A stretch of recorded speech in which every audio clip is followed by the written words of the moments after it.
Em 1939, nasceu um filme que iria marcar para sempre a história cinematográfica. O filme, que conta a história da Dorothy, uma garotinha do Kansas que é levada à Terra de Oz através de um tornado, atravessou gerações e até hoje é reconhecido como uma referência. Pena que os bastidores não são tão mágicos quanto o filme, né? Oi, eu sou a Gabi Mendes, eu sou atriz e arte educadora, e hoje nós vamos falar sobre as curiosidades dos bastidores bizarríssimos de O Mágico de Oz.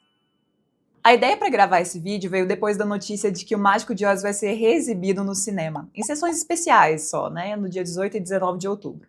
Mas aí às vezes a gente pode se perguntar, por que vale a pena reexibir um filme de 1939? O que ele tem de mais? Por que ele é tão importante? Bom, eu sei que não deve ser surpresa para ninguém de que existem várias polêmicas em relação ao Mágico de Oz. Polêmicas com os atores, com os figurinos, com as maquiagens, com as produtoras, com os diretores, várias questões. Mas a gente não pode excluir o fato de que o filme foi realmente muito revolucionário. O filme do Mágico de Oz foi um dos primeiros a usar a tecnologia Technicolor. O que é a tecnologia Technicolor? Explicando bem porcamente, Technicolor é você gravar as três cores primárias, então vermelho, azul e verde, em rolos de filme separado. Depois você junta esses rolos e você cria imagens com cores super vibrantes. Inclusive, é realmente uma das coisas que mais chama a nossa atenção. Então, o sapatinho de rubi, o caminho dos tijolos amarelos, tudo chama muita atenção. É engraçado a gente pensar que, apesar de o filme hoje ser considerado como um marco do cinema, na época em que ele foi lançado, ele foi considerado um fracasso. Porque ele custou 2,7 milhões de dólares para ser feito, o filme mais caro até então, e ele só rendeu 3 milhões de dólares, então ele basicamente só se pagou. Ele foi adquirindo esse sucesso depois, com reexibições, quando foi para televisão, quando outras pessoas foram conhecendo o trabalho. Mas, curiosamente, o Brasil foi um dos únicos países que realmente fez sucesso Mágico de Oz na época em que ele foi lançado.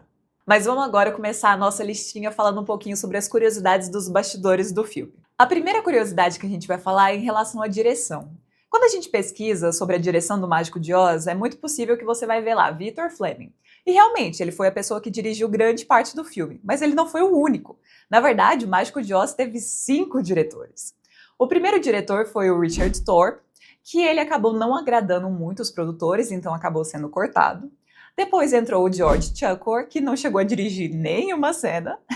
Depois entrou o Victor Fleming, que realmente foi a pessoa que rodou grande parte do filme, só que ele acabou tendo que abandonar as gravações porque ele iria dirigir E o Vento Levou.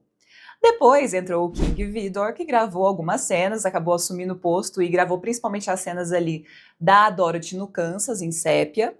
E por fim, o produtor Mervyn LeRoy acabou também dirigindo algumas ceninhas. A segunda curiosidade é que esse filme não é a primeira adaptação para o cinema da história do Mágico de Oz. Na verdade, ele já contava com 3 adaptações no cinema mudo, antes de começar com essa ascensão do cinema falado e afins. A versão mais famosa é a de 1925, que inclusive tinha como ator interpretando o Homem de Lata o Oliver Hardy. Para quem não sabe, o Oliver Hardy era um dos grandes nomes do cinema mudo. Ele ficou muito famoso por popularizar aquela dinâmica do gordo e do magro que ele fazia com o parceiro dele, o Stan Laurel. Eles eram um dos grandes nomes da comédia, assim como o Chaplin e o Keaton. A terceira curiosidade tem a ver com troca-troca de atores que rolou ali no filme. O primeiro caso é do Ray Bolger. O Ray Bolger tinha sido contratado para poder fazer o Homem de Lata. Só que ele era muito fã do Fred Stone, que fez o Espantalho no musical em 1902. Aí ele chegou para a galera e falou, nossa, não dava para eu poder fazer o Espantalho? Não. E acabou que eles realmente deixaram ele fazer o Espantalho. E o cara que iria fazer o Espantalho, que é o Buddy Ibsen, acabou ficando com o Homem de Lata.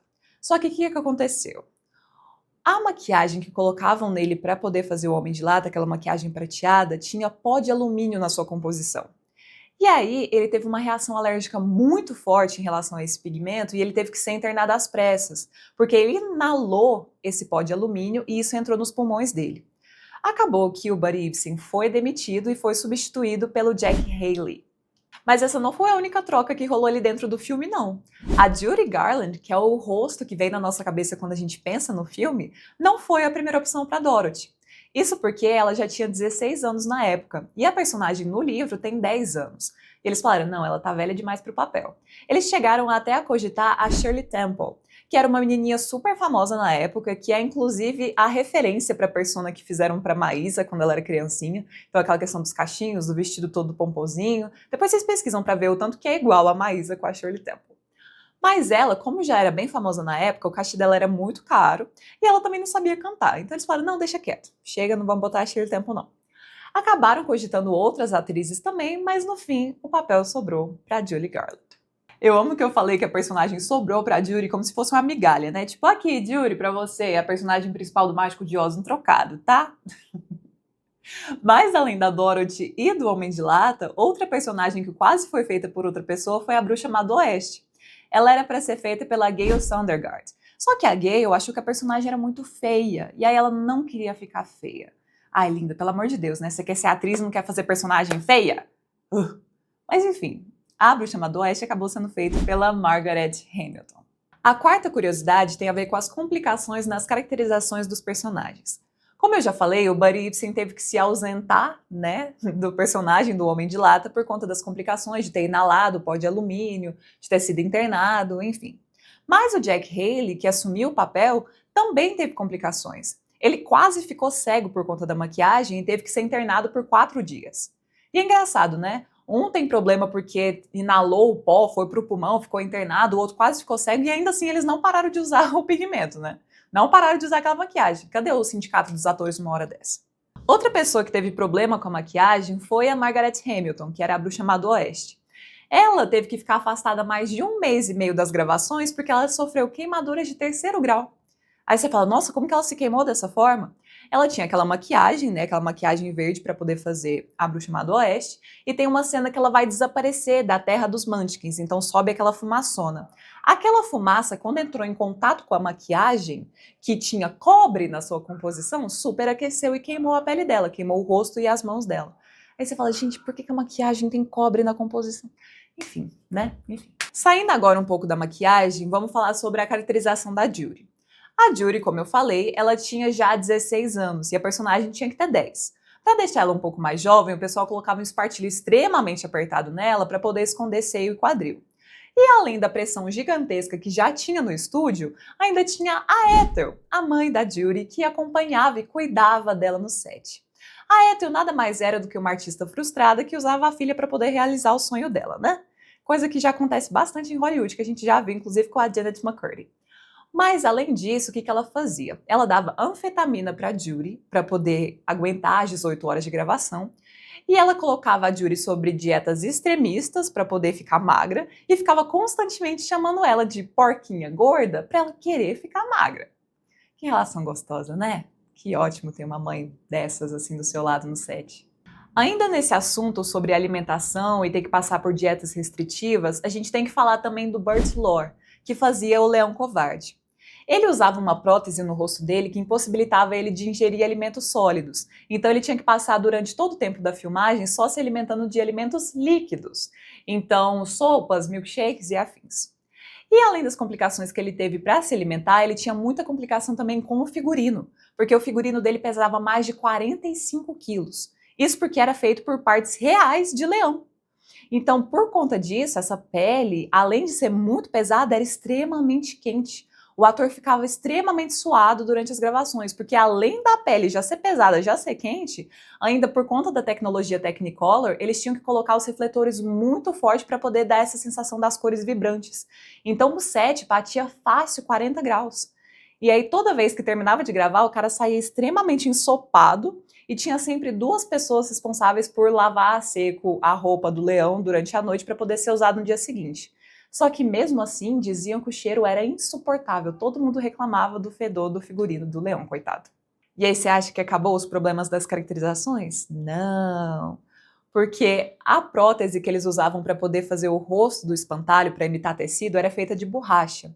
E essa borracha ficava criando vincos no rosto do personagem. Dava para você ver as marcas do rosto dele no filme. Só que além de deixar as marcas no rosto do personagem, também deixava no ator. O Bolger falou que ele sempre ficava com o rosto muito marcado quando ele tirava a prótese. E que ele falou que levou mais de 1 ano para todas as linhas saírem do rosto dele depois que terminou a gravação. A quinta curiosidade tem a ver com os ferimentos além das caracterizações. Então, sim, teve mais gente que machucou ele dentro do set. Os figurantes que faziam os macacos voadores, eles eram suspensos por cordas de piano, para poder dar essa impressão de que eles estavam voando. E aí, quando eles eram abatidos em cena, eles soltavam os atores de uma vez no chão, E eles se machucavam, grande parte deles se machucou. Claro, né? Você vai jogar a pessoa no chão se a pessoa não vai machucar? E além deles, também sobrou pro Totó, o cachorrinho da Dorothy. Em uma dessas cenas agitadas que aconteciam ali, um dos guardas da Bruxa Má pisou na patinha do Totó e quebrou a patinha dele. E como ele não tinha dublê, coisa que acontece muito hoje em dia, as gravações tiveram que ser paralisadas por um tempo até poder arrumar a patinha dele. Ele tá bem, quer dizer, não atualmente, né? Ele já morreu, mas ele ficou bem e ele acabou trabalhando ainda bastante durante a carreirinha dele. Sexta curiosidade, a neve era cancerígena. Juro, parece que eu fiquei inventando para poder deixar o vídeo mais interessante, mas era verdade. A neve era feita de amianto. Mas assim, para poder também dar uma defendida, o que que era? O amianto branco, que era a crisotila, era realmente usado naquela época como uma forma de neve falsa para poder usar em decoração de Natal, que é mais ou menos o propósito que eles usam nessa cena. Na cena, a Dorothy acorda em um campo de papoulas coberto de neve. Só que o que que acontece? O amianto branco, ele já foi comprovado que quando inalado, ele pode ficar preso permanentemente no seu corpo. E essas fibras, quando elas estão dentro do seu corpo, elas podem causar inflamação pulmonar, cicatriz e até danos genéticos. Existe, inclusive, um tipo raro de câncer que está associado diretamente à inalação ou ingestão do amianto. Só que, felizmente, não há qualquer registro de que alguém que tenha estado no set nesse momento tenha morrido por conta do amianto. Sétima curiosidade, os Munchkins. Foram usadas mais de 350 pessoas com nanismo para poder representar os habitantes da Munchkinland. Só que a gente só escuta a voz de 2 deles, que é na cena que eles entregam um buquê para Dorothy. E por que a gente só escuta 2? Porque grande parte dos atores que foram usados, na verdade, nem eram atores, e eles também não sabiam falar nem inglês e nem cantar, então eles foram dublados por cantores profissionais. Follow the yellow brick road. Existem 2 grandes polêmicas em relação a essas pessoas. Quais são as polêmicas? Eles recebiam menos que o Totó, o cachorro. Eles recebiam menos que ele. O Totó recebia $150 por semana, enquanto eles recebiam só $50 por semana. E além disso, a outra polêmica é que um ex-marido da Judy, ele publicou um livro, uma biografia, falando sobre a vida dele com a Judy, e ele falou que durante as gravações, os Munchkins abusavam da Judy. Falou assim que eles achavam que por eles serem pequenos eles podiam se livrar de qualquer coisa, mas eram homens já com mais de 40 anos que ficavam passando a mão nela, que ficavam passando a mão por baixo do vestido dela, e que foram situações bem chatas e pesadas assim para Judy. Oitava curiosidade, foi-se cogitado o uso de um leão de verdade nas gravações. Sim, o produtor Mervyn LeRoy, que foi um dos que acabou dirigindo algumas cenas também, como eu falei, ele queria que fosse usado um leão de verdade nas gravações, que depois seria dublado por um ator. O felino, que era o Jack, o leão que é super famoso pelo letreiro da MGM, sim, sabe aquele leão que ficava aparecendo nos filmes antes de começar, aquele...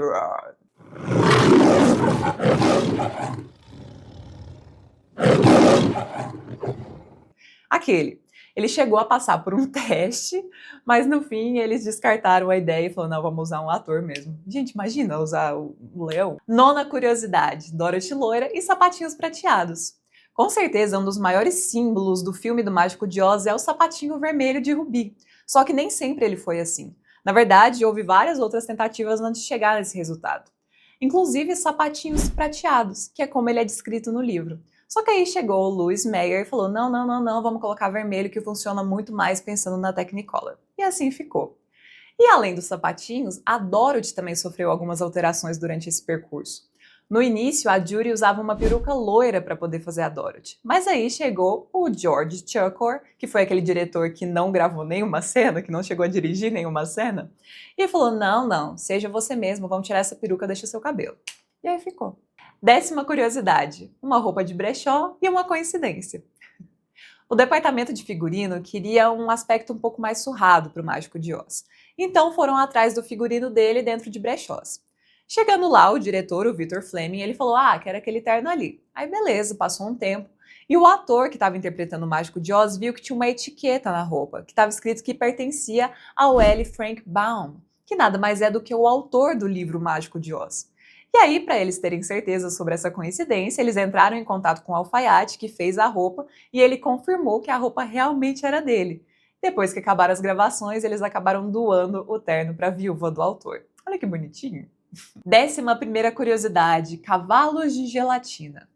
Na Cidade das Esmeraldas, os cavalos são coloridos, e para poder deixar os cavalos desse jeito, eles usavam gelatina em pó, para poder ser menos prejudicial do que tintura química. Só que as cenas tinham que ser gravadas muito rápidas, porque os cavalos começavam a lamber a gelatina e tiravam o produto e tiravam a cor. 12ª curiosidade, a cena de transição do mundo sépia para o mundo colorido. Aquela cena em que a Dorothy sai do mundo sépia para entrar no mundo colorido do Mágico de Oz foi feito inteiramente em cena e sem nenhum efeito digital. Como que eles fizeram isso? Eles pintaram todo o cenário da casa da Dorothy com aquele tom mais sépia, mais marrom que tem o começo do filme, e eles pegaram uma dublê da Judy Garland, que também estava usando roupas marrons e também estava pintada nesse tom sépia, para poder abrir a porta. E no que ela abre a porta, ela sai de cena, entra a Judy, entrando no mundo colorido Technicolor. Olha que... Ai, gente, que maravilhoso. Eu amo efeito prático. Tá vendo? Isso é legal. Isso é legal. Agora, gente se queimando? Não é legal. 13ª curiosidade. Gerações de O Mágico de Oz. A Liza Minnelli, a grande Liza Minnelli, que é filha da Judy Garland, ela foi casada com Jack Haley Jr., que é filho do ator que fez O Homem de Lata. 14ª curiosidade, Over the Rainbow quase foi cortada. Sabe a música Over the Rainbow? Somewhere over the rainbow. Simplesmente a música mais famosa do filme quase foi cortada porque a MGM achou que ela estava muito cansativa, muito longa, muito, sabe? Mas, felizmente, para a alegria de todos nós, ela não foi cortada. Mas a Dorothy cantava essa música de novo mais pra frente quando ela estava presa no Castelo da Bruxa, mas aí foi cortada mesmo. Mas pelo menos a gente tem a nossa ceninha dela ali no Kansas cantando. 15ª e última curiosidade, o tornado. O tornado que leva a Dorothy para a Terra de Oz foi feito com uma meia torcida no meio de um monte de miniaturas. E coincidentemente, no dia em que a Judy morreu, aconteceu um tornado no Kansas. E nós terminamos as nossas 15 curiosidades sobre o Mágico de Oz. E aí, você já conhecia alguma dessas curiosidades? Conhecia todas? Conhecia nenhuma? Me diz aqui nos comentários. E se você curtiu o vídeo, não se esqueça de deixar o like, de se inscrever no canal e também compartilhe esse vídeo com alguém que você acha que possa curtir o tema. É isso, até a próxima!